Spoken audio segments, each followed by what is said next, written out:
من أول يوم ما كنا مجرد فريق، كنا عيلة، وكل شخص فينا هو حجر أساس ببناء اسمه تشيلو.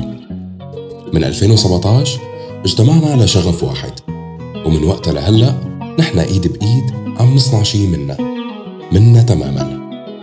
ب 2019 أخذنا نفس عميق وقلنا يلا نبلش نكبر الحلم سوا.